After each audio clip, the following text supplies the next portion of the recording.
pour continuer la réflexion cet après-midi, je vais inviter sur scène 3 panélistes, comme je le disais d'entrée de jeu, des gens qui ont un regard aiguisé sur les enjeux liés à la souveraineté numérique. Vanessa Henry, elle est avocate et associée chez CIBA Avocats. Anne Nguyen, elle est directrice responsable de l'IA au Conseil de l'innovation du Québec. Et Jean-François Harvey, qui est directeur pour le Québec au Conseil canadien des innovateurs. Je vais vous laisser vous présenter, peut-être en 1 minute, nous parler de vous et de l'organisation pour laquelle vous travaillez. Merci. Alors, je suis avocate pour CIBA Avocats. Nous spécialisons uniquement en technologie de l'information. Et comme je le disais cette semaine dans ma publication, pour nous, ça a été la grande année des questions d'infrastructure. On aurait pensé beaucoup de données avec l'IA, mais c'était une grande année de questions d'infrastructure et on travaille très près avec les conseils d'administration pour mettre en place une structure qui leur permet d'être souverains, mais également de rencontrer les exigences de leurs clients à travers le Canada. Anne? Anne Nguyen, directrice responsable de l'intelligence artificielle au Conseil de l'innovation du Québec. Le rôle du Conseil est vraiment de venir dynamiser la culture d'innovation au sein des entreprises, mais aussi de la société québécoise. Et dans mon équipe, que j'ai grandi à 100%, donc on est maintenant 2, on est là pour fédérer l'écosystème en intelligence artificielle, c'est-à-dire sur toute la chaîne de valeur de la recherche fondamentale jusqu'à l'adoption en milieu réel. Félicitations pour la croissance. Merci beaucoup. Jean-François? Donc, bonjour tout le monde, Jean-François Harvey, je suis directeur pour le Québec au Conseil canadien des innovateurs. Donc, le Conseil canadien des innovateurs, on est un regroupement d'entreprises, on représente plus de 175 entreprises technologiques, toutes des entreprises qui ont leur siège social au Québec, au Canada uniquement, donc aucune entreprise étrangère parmi notre membership. Donc, 175 entreprises du secteur des techs, des entreprises aussi qui sont en forte expansion, donc toutes en 10 millions, 1 milliard de chiffre d'affaires, grosso modo. Micrologique est notamment une de nos entreprises membres. Et puis, un peu comme Stéphane, comme Micrologique, on a célébré notre 10e anniversaire cette année. Puis nous aussi, ça fait 10 ans qu'on radote, qu'on insiste sur l'importance des différents gouvernements de mieux soutenir les innovateurs d'ici, de jeter les bases pour qu'on ait davantage de fleurons de la tech qui se développent ici au Québec, au Canada, pour ultimement générer plus de richesse collective, plus de productivité, plus de croissance économique. Donc, très, très heureux d'être ici. Bravo. C'est intéressant de continuer la réflexion sur les bases qui ont été présentées un peu plus tôt. Vanessa, d'un point de vue juridique, on voit que l'idée de la souveraineté numérique, des clouds souverains, elle est reprise, entre autres, par des géants du Web. Et certaines organisations pourraient être portées de croire que simplement par le fait que les données sont hébergées à un endroit, ça constitue une mesure de protection, puis ça répond aux critères de souveraineté numérique. Donc, si on avait à donner une lecture juridique, une définition juridique de la souveraineté numérique, quelle serait-elle? Alors, on va repartir du concept de souveraineté. Là, si vous avez fait un cours de droit, c'est la première chose qu'on apprend quand on rentre dans le cours de droit. La souveraineté, c'est un contrôle qui est politique, qui est légal, mais c'est également un contrôle d'être libre d'une influence étrangère. Alors, le gouvernement, son contrôle, si on veut, ce n'est pas uniquement territorial, ce n'est pas de contrôler juste un territoire. Et là, si on ramène ça un petit peu au numérique, à la donnée, lorsqu'il est question de souveraineté numérique, on veut non seulement avoir les données dans nos mains, ça peut aider, hein, plus de contrôle. Mais on veut également être capable de prendre des décisions sur ces données-là. Et on peut avoir l'impression qu'on est capable de prendre des décisions, hein, je les supprime, tout va bien, je prends des décisions. Mais en réalité, niveau juridique, lorsqu'il est question, par exemple, de dire, on l'a vu récemment, j'aimerais avoir accès à certaines données, nous ne pouvons pas forcer une infrastructure qui n'est pas canadienne, par exemple, à nous donner accès aux données. Oui. Nous pouvons essayer de prendre le représentant ici et le mettre dans une situation qui n'est pas vraiment le fun, mais nous ne pouvons pas exercer la souveraineté de la même façon. Nous ne sommes pas entièrement indépendants. Donc, on a définitivement laissé aller une partie de ce qui constitue cette souveraineté-là. Et ça fait partie des raisons pour lesquelles, Jean-François, il y a de plus en plus d'organisations privées et publiques, puis tu es à même de le constater, qui ont un intérêt ou un intérêt renouvelé pour ces solutions souveraines, ces solutions indépendantes. 100%, puis je pense, déjà la COVID, la pandémie avait mis en relief certaines limites de l'économie globalisée, des chaînes de valeur qui étaient dispersés un peu partout sur la planète. Il y avait déjà une certaine volonté de nos décideurs de rapatrier les chaînes de valeur, les chaînes de production à certains égards, ici même au pays. Mais je pense ce qui est arrivé suite à l'élection de M. Trump au sud de la frontière, le nouveau contexte géopolitique dans lequel on est plongé a vraiment mis en relief certaines certains enjeux, certaines faiblesses de notre économie, un manque de résilience, certainement, un manque de souveraineté aussi, certainement. Donc, je pense que les décideurs, les organisations, les grandes entreprises, name it, sont toutes un peu en train de réfléchir à comment est-ce qu'on peut avoir une approche plus souveraine, comment est-ce qu'on peut mieux soutenir les entreprises locales, etc. Fait que je pense que le contexte actuel a propulsé certaines questions au devant de la scène, mais en même temps, ça fait plusieurs années que les problèmes de productivité du Canada, du Québec sont connus, que les problèmes de croissance économique sont connus également. Tu sais, il y a 3 ans, je pense que c'est la gouverneure adjointe de la Banque du Canada qui avait mentionné le problème de productivité, qui avait identifié ce problème-là comme étant une crise nationale qui devrait être une obsession de nos différents décideurs. Je pense juste que, disons, le contexte géopolitique a propulsé puis a accéléré certaines de ces considérations-là, qui fait en sorte qu'aujourd'hui, ben, tout le monde en parle. Cloud souverain, etc., c'est dans les... Disons, tout le monde en parle un peu partout.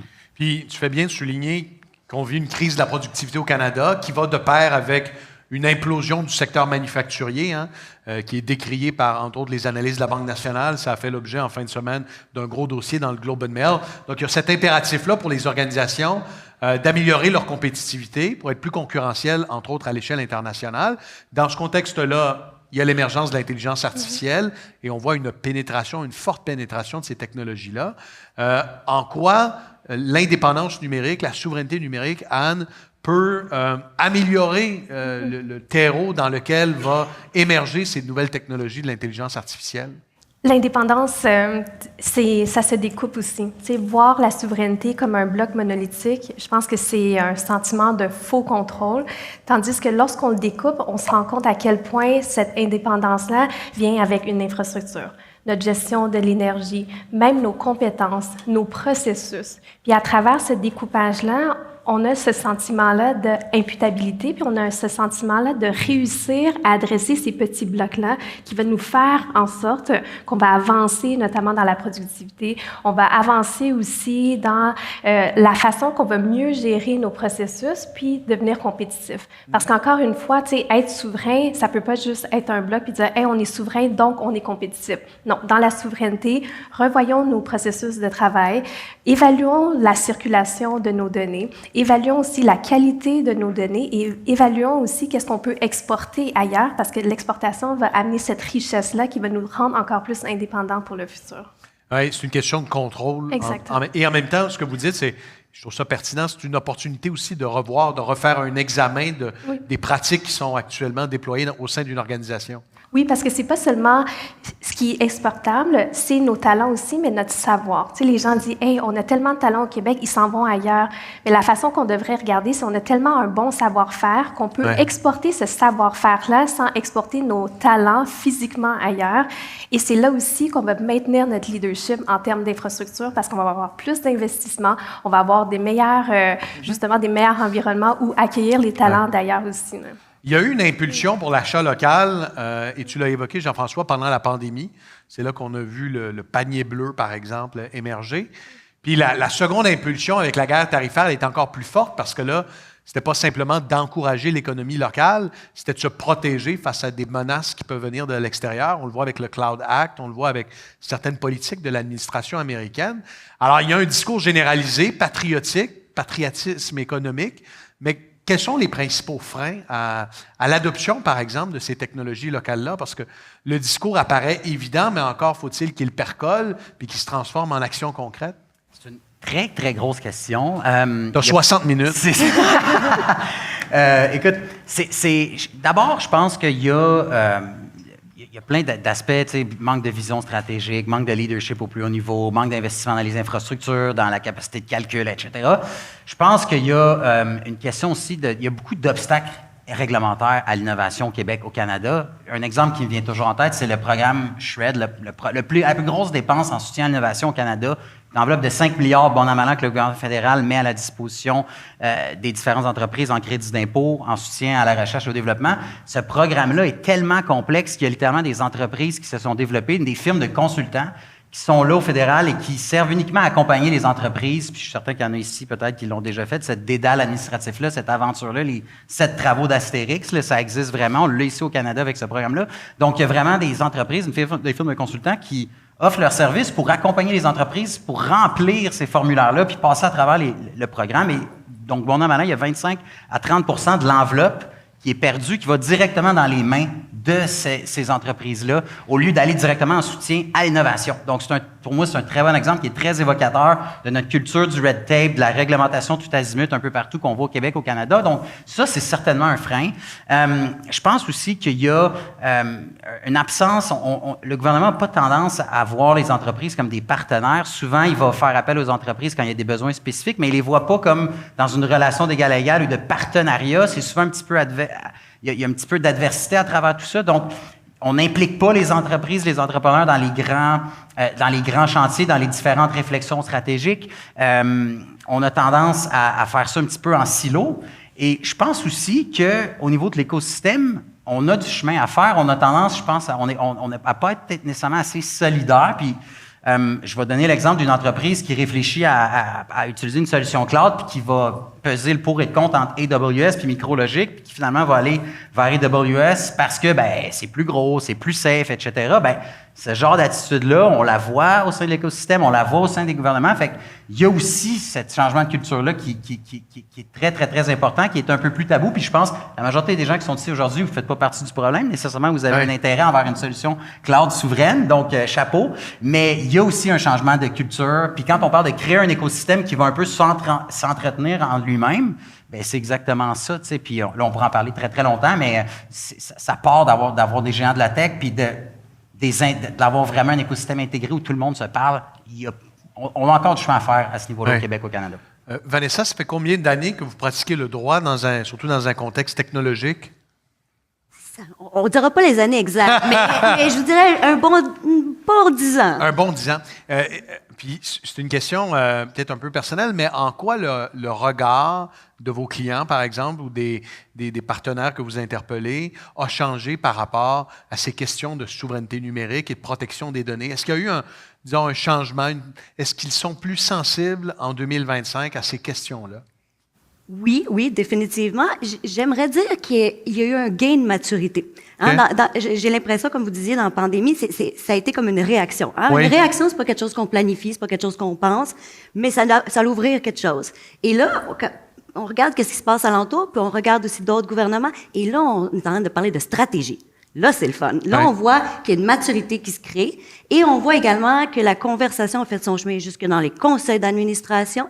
On voit également qu'il y a des grands donneurs d'ordre, que ça peut être des compagnies d'assurance, par exemple, qui se posent des questions. Et ça va donner des chocs énormes dans des industries, des écosystèmes bien établis, dans lesquels on est en ce moment très bien établi en InsurTech. On a des très beaux fleurons.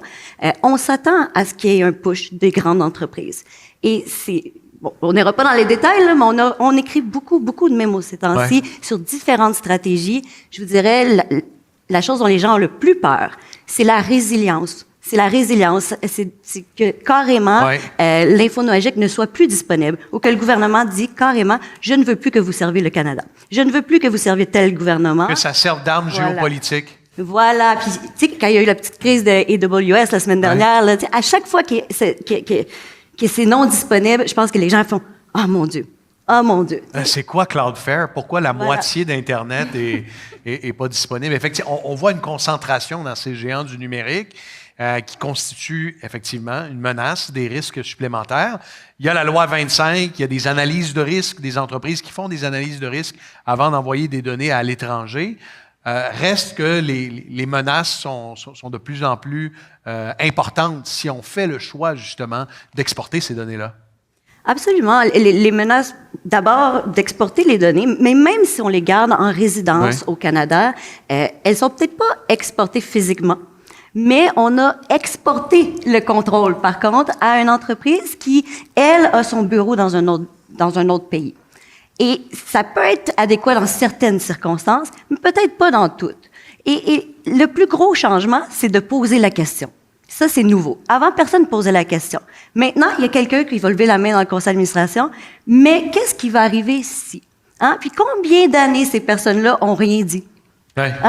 Mais là, maintenant que tout le monde parle de la souveraineté numérique, les gens lèvent leurs mains. C'est un mouvement qu'on a ici et plusieurs personnes qui sont restées silencieuses pendant de très longues années connaissent les dépendances aux vendeurs, connaissent le danger Et si on regarde comment ça s'est passé dans certaines périodes dans le passé, que ce soit une guerre, que ce soit la guerre froide, etc., les plus grands avocats, ce sont eux qui ont dit « pas ce port-là, il va fermer, va dans lui Ouais. Hein? Et c'est là qu'on est aujourd'hui. Est-ce qu'on est en train de faire une stratégie pour demain, pour 5 ans, pour 10 ans? C'est une question réelle. C'est votre entreprise. C'est comme dire que les murs, tout d'un coup, disparaissent demain. C'est exactement ça quand une infrastructure n'est pas disponible. Jean-François, ça interpelle tant les organisations publiques que privées, là. Tout à fait, 100%. Puis, écoute, je pense même, j'aurais tendance à dire, en ce moment, nous, dans notre champ d'action, on parle plus, on interpelle davantage les organisations publiques que les organisations privées, mais je pense qu'il y a une grande partie du leadership qui doit venir du côté privé, certainement, Ouais. sur ce genre de questions. Puis Anne, on parle beaucoup, on parle des risques puis des craintes, des appréhensions des organisations par rapport à la gestion de leurs données. Encore faut-il qu'une fois qu'on a sécurisé le tout, on soit capable d'exploiter ces données-là et d'en faire des leviers pour améliorer sa compétitivité ou sa productivité. À partir de la transformation numérique, je pense qu'il y a eu une grande pensée magique. Tu sais, c'est transformation numérique, gestion de la donnée, puis l'intelligence artificielle maintenant. Puis la pensée magique était qu'on allait avoir une culture du numérique avec la transformation numérique. Donc, tout le monde allait avoir une bonne dextérité avec le numérique, avec les iPads, avec les kiosques. Puis, par la suite, une bonne culture de la donnée. Par la suite, avoir une bonne culture technologique avec l'intelligence artificielle. Mais la vraie pensée, c'est plus la culture de la décision. Parce qu'à force de mapper nos processus au lieu de mapper nos décisions, on a oublié comment intégrer l'humain dans le processus. Maintenant, les humains qui sont dans les organisations se sentent juste comme une étape de plus sans prendre de décision. Par contre, dans une culture de décision, c'est là qu'on crée l'imputabilité, puis c'est là qu'on crée aussi ce sentiment-là d'implication et d'engagement pour pouvoir justement arriver avec une donnée qui est interopérable, une donnée qui s'implique dans les décisions. Tu sais, mon grand rêve, ça a tout le temps été, tu sais, j'étais chef de la donnée du CHUM, CRCHUM, puis de savoir que chaque donnée, qu'est-ce qu'elle faisait durant la journée, qui t'a collecté, dans quelle décision tu as été impliqué, à quel moment tu t'es reposé, puis à quel moment tu vas prendre ta retraite pour laisser ta place à une autre donnée beaucoup plus fraîche. Puis dans cette lignée-là, bien, il y a tout l'humain qui crée la donnée et qui l'utilise pour prendre des décisions. Puis d'à partir du moment où est-ce qu'on arrive à prendre les décisions et de mapper nos décisions, on va pouvoir utiliser les bons outils d'intelligence artificielle dans un processus intégré où l'humain va faire du contrôle de qualité. Il va avoir sa place justement dans cette souveraineté-là de connaissances. Et c'est un bon point parce que c'est pas simplement une question de stockage. Tu sais, on pourrait Non. penser souveraineté numérique, c'est la donnée qui est stockée à un endroit au centre-ville de Montréal ou en région. Ce que vous dites, c'est ça en appelle également aux compétences des gens Oui. et à l'humain qui est derrière tous ces processus-là. Bien, de savoir déjà pourquoi, comme individu, comme citoyen, pourquoi ta donnée elle est collectée, de poser la question pourquoi elle sera utilisée, comme travailleur, comme professionnel, de savoir où la donnée qui te permet de prendre une décision, elle arrive-t-elle, par quelle autoroute est-ce qu'elle a passé par les États-Unis avant de revenir ici, est-ce qu'elle a été transformée justement dans une start-up avant de revenir entre les mains, mais cette circulation-là va te permettre justement de comprendre c'est quoi l'intégrité puis la crédibilité de la donnée que tu vas utiliser.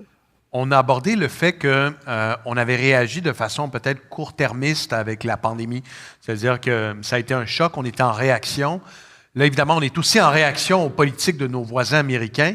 Reste qu'on a peut-être une fenêtre pour envisager une stratégie nationale à plus grande échelle, à plus long terme. Jean-François, si on avait à le faire, quels seraient les points à souligner? Une autre très belle question.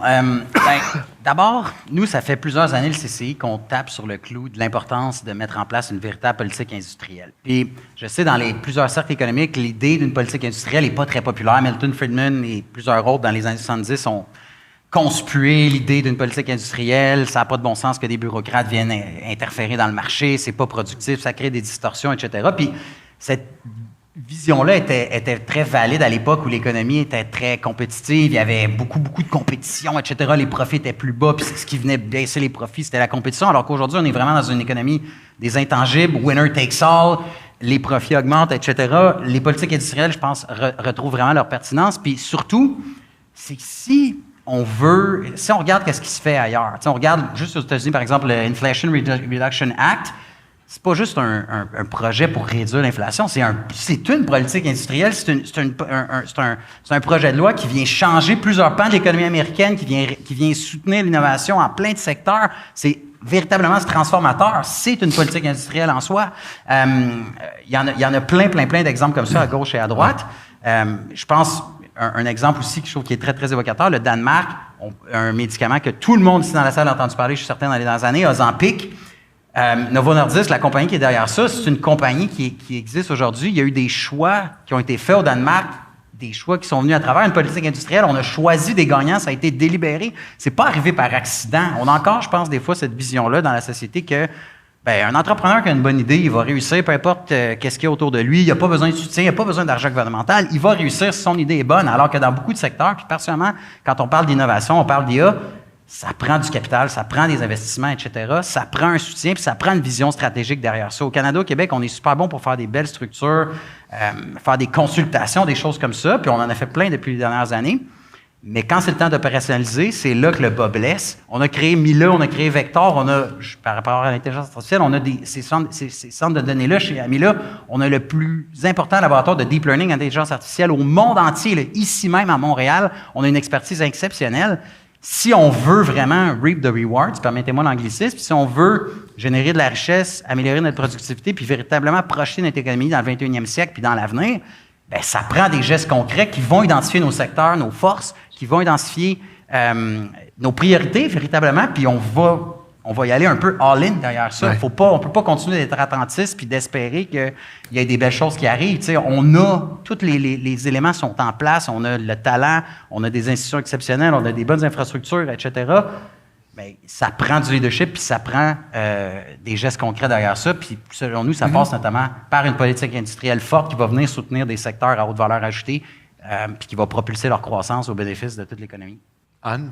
Il y a le volet aussi, lorsqu'on fait le benchmark universel, il y a la politique de la demande qui n'existe pas ici. Une politique de la demande, c'est l'État qui regarde les différentes dispositions, les différentes infrastructures en place, les différents talents, les startups qui disent « Hey, il y a une émergence de solutions, mais il n'y a pas la demande encore parce que le niveau de littératie n'est pas encore, le niveau de sensibilisation n'est pas encore là, mais l'État est conscient qu'il y a une émergence. » La politique de la demande permet à l'État de prendre un risque et de dire « Je vais investir dans la souveraineté, je vais investir dans des startups pour pouvoir répondre à un besoin que même les citoyens ne savent pas encore qu'ils ont. » Et c'est là qu'on va réussir à créer ce continuum économique. Puis ça, c'est essentiel aussi pour la souveraineté. Tu sais, oui, le leadership, je pense que c'est important, mais il faut aussi des dispositions très concrètes, aussi simples qu'une politique de la demande pour gérer un certain portefeuille d'investissement à risque pour des sujets d'émergence. Puis si je veux revenir à la politique industrielle, on a vu il y a 2 ans, par exemple, Bombardier cogner à la porte du fédéral en disant « On peut vous fournir des avions pour la défense ». Le fédéral a dit « Non, merci ». Bombardier s'est retourné vers les Européens, qui habituellement sont hyper protectionnistes en matière d'approvisionnement militaire, et eux ont décidé de faire des deals avec Bombardier. 2 ans et demi plus tard, Éric Martel, nouveau grand patron de Bombardier, s'en va cogner à la porte de Mark Carney. J'ai l'impression qu'il aura une écoute peut-être plus attentive. Et j'ai l'impression que les champions manufacturiers industriels canadiens, québécois, ont désormais un petit peu plus d'attention de la part de nos gouvernements. Est-ce à dire, Jean-François, quand même, que cet éveil-là va plus loin que les simples discours et qu'il y a une préoccupation beaucoup plus aiguë pour l'achat local, l'approvisionnement local et la souveraineté du Canada? Il y a des signaux très positifs. Je pense qu'on va toucher du bois, là. On veut pas vendre. On va aller à Sainte-Anne-de-Beaupré. C'est ça, exactement. Mais il y a des signaux très positifs. Je suis 100% d'accord. Puis j'ai l'impression, effectivement, qu'il y a des entreprises comme Bombardier, autant que des entreprises comme Micrologique, etc., vont avoir une écoute plus attentive de la part des différents gouvernements. Mais je pense que il y a encore beaucoup de chemin à faire à ce niveau-là. Puis ce qu'on a vu dans le passé, il y a plein d'exemples. Par exemple, on pense à l'industrie automobile canadienne. Il y a eu des investissements importants dans plusieurs industries de la part des gouvernements, mais c'était souvent en réaction, c'était souvent dans une posture un peu défensive. Ça a rarement été fait avec une vision stratégique en arrière. Donc, j'espère que cette fois-ci, il va y avoir une réflexion derrière tout ça. Et puis, Vanessa, il y a quand même... Les gouvernements ont une responsabilité de donner le ton et peut-être d'inspirer le secteur privé à emboîter le pas. quand on parle de l'adoption de certaines technologies, entre autres liées à la souveraineté numérique. Est-ce que les appels d'offres, est-ce que la considération de certains fournisseurs, de la part des pouvoirs publics, aurait cette espèce de puissance pour inspirer le privé à emboîter le pas? Ce qu'on entend souvent, c'est que le Canada s'est engagé dans des traités internationaux dans lesquels il a décidé d'ouvrir son marché. Et c'est pour ça qu'on est là aujourd'hui, que ce ne sont pas des marchés qui sont fermés. Nos voisins américains ont choisi différemment. Comment ils vont leurs start-up? Comment ils vont leurs entreprises? Ils ont été soutenus par le gouvernement. Depuis le début, la majorité des firmes de cybersécurité ont été soutenues par le gouvernement depuis le début. Maintenant, ce sont des choix de société. À ce moment-là, nous avons fait ce choix-là parce que nous avions besoin de compétition. Mais c'est une économie très différente. Hein? On est dans une économie digitale et si on regarde qu'est-ce qui a été fait ailleurs dans l'économie digitale, nos infrastructures de télécommunications, c'est pas n'importe qui peut être propriétaire de ça. Pas du tout. Il y a une loi qui limite qui était propriétaire. Nous avons créé une exception. Hein, Huawei ne peut pas venir installer une tour de télécom ici, là. Et voilà, il faut demander la permission de ceux qui sont déjà là.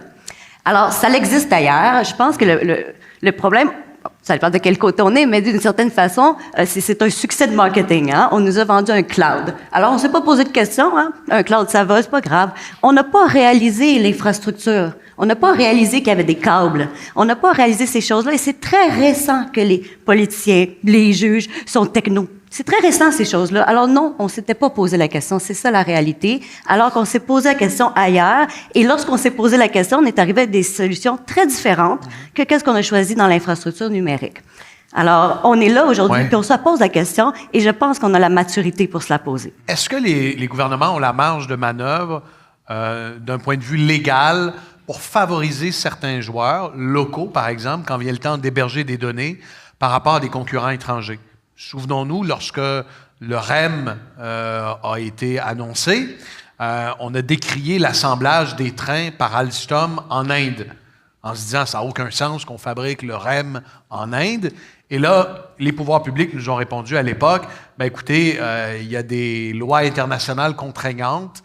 On est obligé d'aller vers un appel d'offres public au marché international. Même chose quand est venu le temps de refaire la flotte à la STM. Donc, du point de vue technologique, est-ce qu'il y a des contraintes législatives à l'échelle internationale qui pourraient forcer nos gouvernements à aller lancer des appels d'offres au marché international?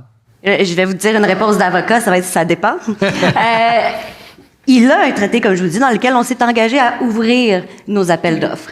Par contre, il y a toujours des techniques juridiques quand on met en place des contrats, quand on met en place des partenariats qui nous permettent, si vous voulez, d'aller modeler ça. Donc, par exemple, je pourrais demander que ça soit fait avec l'hydroélectricité, ce qui pourrait facilement repousser certaines compagnies. Et, du même coup, ça serait aligné avec des bénéfices qui sont clairs et ça irait chercher nos autres secteurs. Donc, c'est tout à fait possible d'avoir des exceptions pour la sécurité nationale, ça se fait tous les jours et ça s'est fait il y a très récemment par le gouvernement. Donc, pour ce qui est des infrastructures gouvernementales. Ensuite, on a des exceptions qu'on peut aller chercher à l'intérieur du traité et il y a également des critères que nous pouvons mettre en place pour aller modeler les réponses qu'on souhaiterait avoir. Anne, ça m'amène à parler d'intelligence artificielle parce que on est dans un cycle où chaque jour, il y a de l'information, il y a des annonces de partenariats, des investissements qui se comptent désormais en milliers de milliards de dollars. Est-ce qu'on a l'infrastructure? Est-ce qu'on a les compétences? Est-ce qu'on est bien positionné au Québec pour adopter ces technologies-là de façon, je dirais, responsable et concurrentielle? Il faut savoir que le Québec, on est positionné 11e au monde dans l'index IA. C'est un index universel qui se positionne sur 3 volets différents. Donc, l'infrastructure. Est-ce qu'on a l'infrastructure nécessaire pour développer, utiliser l'intelligence artificielle dans la société et tous ces pans de la société, dans les verticaux horizontaux? C'est oui. Est-ce qu'on a une culture d'innovation et de recherche? C'est oui aussi. Tu l'as mentionné tout à l'heure, on a le Milan, on a les universités aussi. Est-ce qu'on a les talents, justement, à travers ces infrastructures d'innovation pour pouvoir créer des nouvelles découvertes qui seront encapsulées et commercialisées, qui est le 3e pan? Est-ce qu'on a les talents nécessaires pour venir commercialiser et internationaliser ces différentes technologies découvertes qui viennent d'ici. Donc, ces 3 pans-là font en sorte qu'aujourd'hui, on est 11e au monde. Là, je sais, il y a 1 an, je disais qu'on était 7e. Là, les gens sont découragés, mais à ce moment-là, lorsque l'étude avait été faite en 2022, on était au-devant des pays comme la France, les nations, d'autres nations beaucoup plus grandes, qu'eux, ils ont décidé d'investir. Donc, soyez pas découragés. 11e, on est très bon. Puis le Canada, on est bon, mais dans et puis par rapport à ce palmarès, on est très fort pour ce qui est de la recherche, oui. Toute la réflexion autour de la dimension éthique de l'intelligence artificielle. En même temps, quand vient le temps de commercialiser les solutions et de mettre en marché des solutions, c'est pas nécessairement là où, au Québec, on est les plus forts. Non, parce que le volet IA responsable qui a fait de nous un leader mondial, c'est pas un item que les gens pensent opérationnalisable et commercialisable. Pourtant, c'est le contraire, parce qu'aujourd'hui, tu sais, dans plein d'entreprises, ils avancent, 95% des projets d'IA générative tombent aujourd'hui, les gens reculent et revoient leurs solutions, puis dans la découverte des nouvelles solutions, ils vont avec des solutions beaucoup plus proportionnelles, beaucoup plus locales, selon la valeur qu'ils veulent ajouter. Et c'est là, en fait, que la découverte qui vient de la recherche fondamentale, recherche appliquée, recherche opérationnelle, vient avec une commercialisation locale pour faire une adoption locale aussi. Évidemment, les robots conversationnels qui viennent puiser à travers une mer de données sur Internet.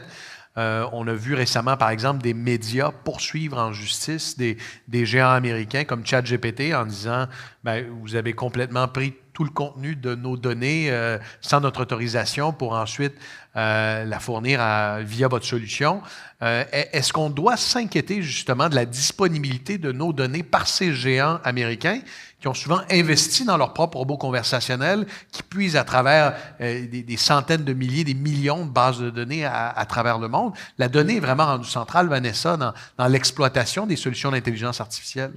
Elle est effectivement centrale et effectivement, on peut s'en inquiéter, on doit s'en inquiéter de comment nos données sont utilisées par qui. Mais on doit également aussi s'inquiéter du fait que nous donnons nos données à des compagnies ailleurs qui développent de la propriété intellectuelle et qui nous la revendent. Hein? Donc, on est tout à fait capable de faire ça avec nos propres données. C'est là où que ça devient, ce n'est pas juste un aspect de vie privée, un aspect de sécurité, mais effectivement, ce sont des grands aspects, mais c'est également un aspect de sécurité nationale, c'est un aspect économique de développer cette souveraineté-là. Et je veux dire, un chatbot qui est, par exemple, ça peut paraître anodin, là, tu sais, c'est sur un site web, c'est pas super grave. Mais quand on pense à la compagnie derrière ça, qui, elle, devient quoi? Elle est rendue des trillions de dollars, cette compagnie-là, mais elle est pas à Ottawa, cette compagnie-là. Elle est ailleurs. Et elle a été nourrie par tout le monde ailleurs. Et ça fait juste prouver que si nous nous mettions ensemble, nous pourrions également le faire, et nous pourrions le faire d'une façon qui reflète nos choix de société, nos valeurs, etc., etc. Ouais. Parce que nos jeunes interagissent après avec ça. Et ça vient modeler comment ils voient la vie, mais nous avons très peu à dire. D'ailleurs, vous voyez, c'est à peu près pourri en français québécois. Hein? Et si vous allez un petit peu plus loin, si vous êtes, par exemple, Première Nation, vous n'allez pas trouver très, très loin vos comptes à l'intérieur de ces produits-là. Et un jour, bien, ça va faire en sorte qu'on va perdre notre identité au profit d'une identité numérique qui a été décidée par quelqu'un d'autre. Ouais. Et ça c'est le grand perdant de toute cette histoire-là que nous ne discutons pas parce que nous ne pouvons pas quantifier cette perte-là. Mais elle est réelle. Nous l'en voyons avec les enfants, nous l'en voyons dans les conseils d'administration, nous la voyons ailleurs. Les gens pensent que c'est normal parce que ça vient de ce ChatGPT-là. Je suis content d'avoir poussé le ballon avec vous, d'avoir poursuivi cette réflexion autour de ces enjeux-là. En terminant, s'il y avait une action qu'on devrait prendre demain matin, là, pour améliorer la robustesse de nos systèmes, la protection de nos données, puis devenir plus souverain numériquement à l'échelle de la planète. Jean-François? Écoute, je dirais, d'un point de vue souveraineté pure, revoir complètement nos processus d'approvisionnement, changer la façon dont le gouvernement traite avec les entreprises, puis vraiment développer une obsession pour le local, toujours essayer de regarder qu'est-ce qui se fait dans notre cour arrière avant de nécessairement aller vers l'étranger. Ça a l'air très simple, là, très basique, mais on le fait pas actuellement, puis on est très mauvais même actuellement à ce niveau-là. Donc, ça serait mon souhait, certainement, ouais. Anne? Augmenter le niveau de littératie en intelligence artificielle, mais vraiment de la maternelle, la sagesse, l'appareil gouvernemental, ça va nous permettre justement de faire des choix judicieux. Puis aussi, tu sais, je vais juste rebondir un instant. Oui, bien sûr. Tu sais, parce que l'IA moderne, il ne faut pas la voir aussi démoniaque non plus sur qu'est-ce qui arrive avec nos données, parce qu'il y a un devoir communautaire aussi de le faire. Il faut considérer que c'est pas chaque groupe qui ont le réflexe d'offrir la donnée, parce que dans le passé, leurs données ont été utilisées pour segmenter, pour catégoriser, pour faire du profilage. Donc, avoir des produits locaux va créer cette confiance-là, mais ça vient aussi à l'accélération que l'IA moderne a pu donner avec, justement, l'entraînement universel. Donc, prenons cet entraînement universel, encapsulons-la de façon locale pour protéger, justement, ces savoirs-là. Ça Merci. vient avec la littératie. Oui, fort intéressant. Et Vanessa, en terminant, vous avez le mot de la fin. Oui, tu sais, on parlait avant de venir sur le panel, je dis, oh, on est chialeux. Mais je dis, non, c'est quoi? Nous ne sommes pas chialeux, nous sommes impliqués. Nous sommes impliqués et nous prenons la situation à cœur. Alors, je vous invite à être le chialeux dans votre entreprise. Posez la question. Pourquoi on fait ça? Pourquoi on fait pas ça? Puis vous allez être surpris que des fois, c'est les questions les plus innocentes qui fait que quelqu'un d'autre va parler, qui a peut-être plus l'expertise. Puis au pire, il va vous dire que votre idée est pas bonne, il va vous expliquer pourquoi, puis vous allez rentrer, puis vous allez avoir appris quelque chose. Mais ce que je vois aujourd'hui, c'est plusieurs personnes qui étaient probablement silencieuses pendant très longtemps, qui commencent à parler, et c'est ça la beauté de la chose. Parlez-en, posez des questions, les solutions vont venir après. Bien, merci pour cette implication-là cet après-midi. C'était fort apprécié et fort éclairant sur ces enjeux à partir de vos perspectives. Merci beaucoup. Merci. Merci.